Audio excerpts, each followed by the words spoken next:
مرد اور عورت۔ مرد کو گالیاں دیتے وقت کچھ خواتین یہ بھول جاتی ہیں کہ جس باپ کی وجہ سے وہ سر اٹھا کر چلتی ہیں اور جس بھائی کی وجہ سے وہ ساری زندگی سے لڑ جانے کی ہمت رکھتی ہیں وہ مرد ہی ہوتے ہیں۔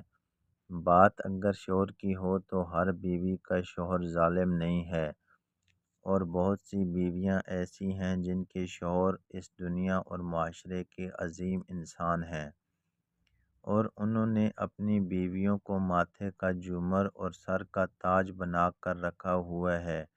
نہ جانے کتنے ہی شوہر ہیں جن کو لوگ رن مرید، جوڑوں کا غلام اور بیوی کا پلو کے نام سے پکارتے ہیں۔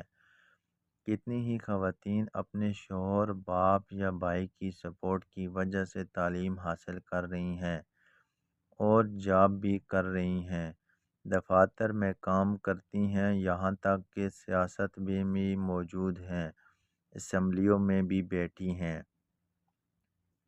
ان سب خواتین کے پیچھے کسی نہ کسی مرد کی ہی سپورٹ ہے۔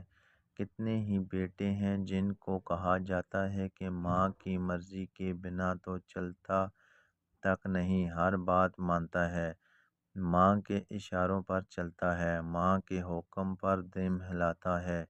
یہ جملے خواتین ہی استعمال کرتی ہیں، اور یہاں ایک ماں جو عورت ہے اسے اتنی اہمیت دینے والا بھی ایک مرد ہی ہے۔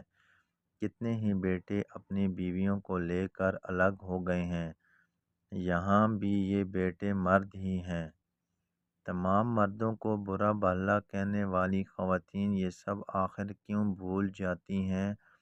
بارش اور سیلاب کے دنوں کی کتنی ہی تصویر ہیں جن میں موٹر سائیکل رکنے پر ایک مرد گندے پانی کی دریا میں خود پیدل چل رہا ہوتا ہے، لیکن اپنی ماں، بیٹی، بہن یا بیوی یعنی عورت کو موٹر سائیکل پر ہی بٹھا رہنے دیتا ہے۔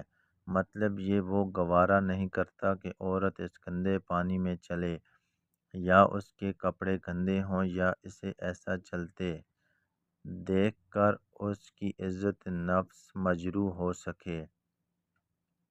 سکول، کالجز، یونیورسٹی اور دفاتر وغیرہ چھوڑ کر جانے اور چھٹی کے وقت دھوپ میں تپتے سورج کے نیچے قطار میں کھڑے ہو کر انتظار کرنے کے بعد گھر واپس لے جانے والے بھی مرد ہی ہوتے ہیں۔